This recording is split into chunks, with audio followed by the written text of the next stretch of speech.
तो welcome to student. आज हम स्टडी करने वाले हैं अपना लेक्चर नंबर 3 और आज के टारगेट टॉपिक है डेवलपमेंट ऑफ प्लास्टिसिटी। ओके, तो बिना टाइम वेस्ट किए शुरू करते हैं। तो डेवलपमेंट क्या होता है? What is development? ठीक है, एक हमने पढ़ा था ग्रोथ और आज हम पढ़ने वाले हैं डिफरेंशिएशन। ओके, तो ग्रोथ प्लस डिफरेंशिएशन को मिला के क्या बोलते हैं हम लोग?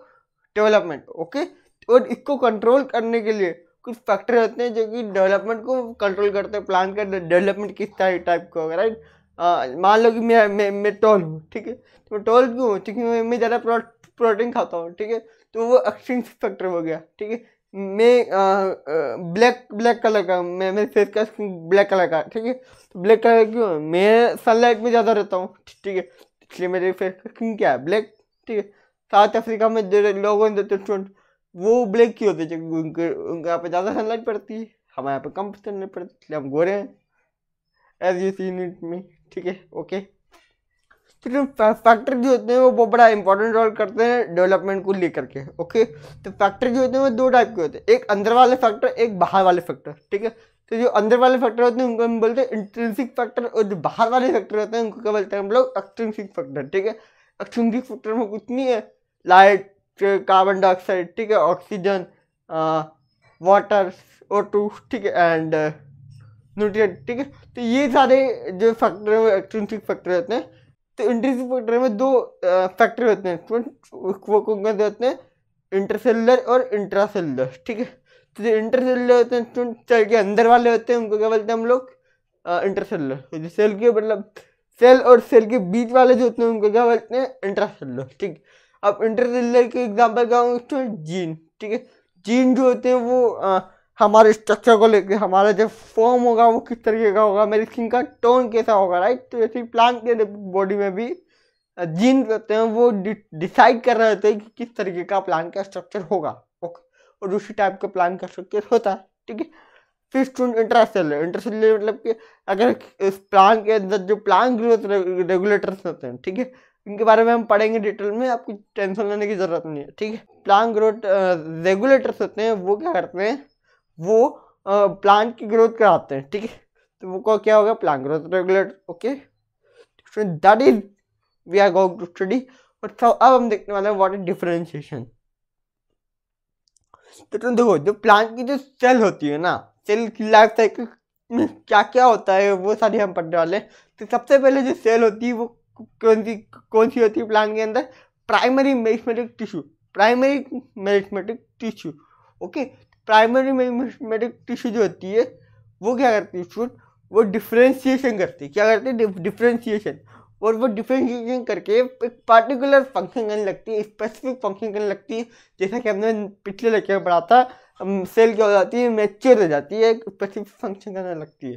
That is primary permanent tissue. ठीक है, जो प्राइमरी परमानेंट टिश्यू है वो अपना शेप और साइज चेंज कर लेता है, उसके अकॉर्डिंग क्या होता है वहाँ पर वापस से वो अपने स्पेसिफिक फंक्शन करने लगता है। ठीक है, देन वापस से प्राइमरी परमानेंट टिश्यू जो होता है वो डी डिफ्रेंशिएशन करके वापस से सेकेंडरी मेरिस्टेमिक टिश्यू बनता है। ठीक है, तो सेकेंडरी मेरिस्टेमिक टिश्यू कैसा होता है?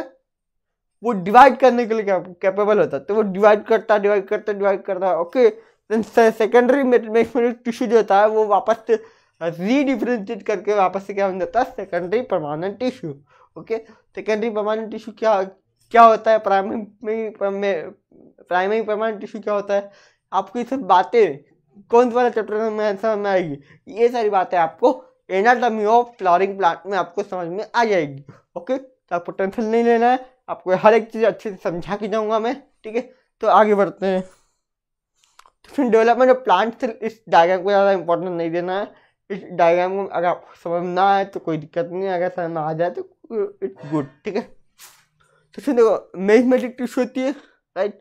अब मेरिस्टेमिक टिश्यू क्या करते हैं? प्लाज्मेटिक ग्रोथ करती है। क्या करते हैं? प्लाज्मेटिक ग्रोथ। उसके अंदर उसका माइटोकॉन्ड्रिया डबल होगा, ठीक है, उसके अंदर गोल्गी बॉडी उसका डबल होगा, एंडोप्लाज्मिक रेटिकुलम डबल होगा, उसका न्यूक्लियस डिवाइड करके डबल होगा। ठीक है, दैट इज प्लाज्मेटिक ग्रोथ। ओके, तो उसमें ग्रोथ किया, ठीक है, फिर क्या करना है? पार्टिकुलर फंक्शन करना है, राइट?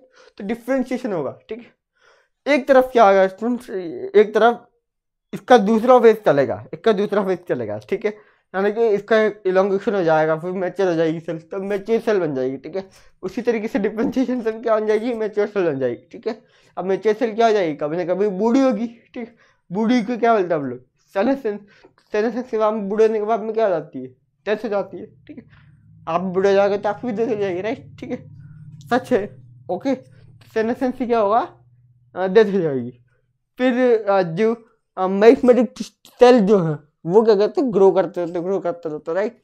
और फिर उसके बाद में कुछ सेल जो होती है वो डिवाइड करने चल जाती है, और कुछ सेल जो होती है वो प्लाज्मेटिक ग्रोथ के बाद में इस फेज में आ जाती है, that is elongation phase. Elongation phase में एंटर करने के बाद में वो क्या बन जाती है, मैच्योर सेल, ओके। तो I hope you understand that. तो अब हम पढ़ने जा रहे हैं यहाँ पर प्लास्टिसिटी। प्लास्टिसिटी को समझने के लिए बहुत अच्छा एग्जाम्पल है, लाल किस प्रकार का प्लांट होता है स्टूडेंट, अगर आपने नहीं देखा तो कोई दिक्कत नहीं है। कोरिएंडर तो आपने देखा होगा, राइट, धनिया, ठीक है। तो कोरिएंडर जो होता है वो लाल किस प्रकार के जैसे ही होता है, ठीक है। तो ये एक जुवेनाइल लाल किस प्रकार का लीफ है, या जुवेनाइल लाल किस प्रकार का लीफ है, ओके। तो जुवेनाइल क्या होता है, जुवेनाइल मतलब कि जब प्लांट जब छोटा होता है, जब छोटी हल्का होता है, इसको बोलते हैं मतलब जुवेनाइल, ओके। देन ये जो अभी इसका स्ट्रक्चर ऐसा है, ठीक है। लेकिन जब ये एडल्ट हो जाता है तब इसका स्ट्रक्चर कुछ इस टाइप का होता है। देखो जब आप बच्चे थे तो आपका स्ट्रक्चर अलग हुआ करता था, ठीक है। लेकिन आप जब बड़े हो गए तो आपका स्ट्रक्चर कुछ अलग है, ठीक है। आपके चेहरा जो है वो बिल्कुल ही अलग होता है, ठीक है। तो दैट इज क्या, प्लांट के साथ भी होता है, ठीक है। तो प्लांट के अंदर जो लीफ होती है उसका स्ट्रक्चर पहले अलग होता है, और फिर प्लांट के अंदर जो लीफ होती है उसका बाद में स्ट्रक्चर अलग होता है एडल्ट के बाद में, राइट, ओके। तो होता क्या है यहाँ पर, देखो ऐसा ही कोरिएंडर में होता है, आपने देखा होगा, ठीक है। एक और एग्जांपल देख लो, ठीक है। अब सुन, एक प्लांट है बटरकप नाम का, ठीक। उसकी जो लीफ होती है वो एनवायरनमेंट के हिसाब से अपने आप को डेवलप करती है, ठीक है। कैसे करती है, देखो अगर वो बटरकप का प्लांट टेरेस्ट्रियल हुआ तो टेरेस्ट्रियल में उसका लीफ फॉर्म इस टाइप का होगा, और अगर वाटर में हुआ तो वाटर में इसका लीफ फॉर्म इस टाइप का होगा। ऐसा क्यों होता है स्टूडेंट्स, बिकॉज उसकी एबिलिटी है लीफ के स्ट्रक्चर को चेंज करने के लिए, क्यों, ताकि उसका काम आसानी से हो जाए। अब देखो अगर ऐसी लीफ अगर पानी में बन जाएगी तो पानी तो अगर बहेगा तो क्या हो जाएगा, वो लीफ फट जाएगी, डैमेज हो सकती है, राइट। अब इसके अंदर की पानी घुसेगा तो क्या डैमेज होगी, क्या नहीं होगी, right. That is the reason behind this, okay. तो student that is plasticity, the ability to change form in the leaf, that is plasticity, okay. तो और ये जो प्लास्टिसिटी होती है लीफ पे नहीं होती है, अगर लीफ में हो रही तो उसको बोलेंगे हेटेरोफिली। फिलिली का मतलब होता है लीफ, और हेटर मतलब अलग अलग फॉर्म होते हैं लीफ के, राइट, ओके। तो प्लास्टिसिटी जो होती है वो दो टाइप की होती है, डेवलपमेंटल प्लास्टिसिटी और इन्वायरमेंटल प्लास्टिसिटी। डेवलपमेंटल में जुवेनाइल में एक फॉर्म था, उसके बाद में कौन सा फॉर्म हो जाएगा, जुवेनाइल के बाद में हो जाएगा कौन सा फॉर्म, एडल्ट फॉर्म में उसका अलग फॉर्म होता है, ठीक है। That is developmental plasticity, okay. Environmental plasticity क्या होती है, एनवायरनमेंट में चेंज आ रहा है, एनवायरनमेंट में चेंज आ रहा है मतलब कि टेरेस्ट्रियल हैबिटेट में कुछ एक फॉर्म था और वाटर के हैबिटेट में कुछ अलग फॉर्म है, that is environmental plasticity, okay. तो देखो डेवलपमेंटल प्लास्टिसिटी का एग्जांपल क्या है, कोरिएंडर और लाल किस पर, अभी मैंने आपको दिखाया ये वाला, ठीक है। देन एनवायरमेंटल प्लास्टिसिटी का एग्जांपल क्या है, बटरकप, ये आपको याद रखना, ओके। तो इसके PDF नोट आपको डिस्क्रिप्शन बॉक्स में मिल जाएंगे। Thank you so much, wish you the very best.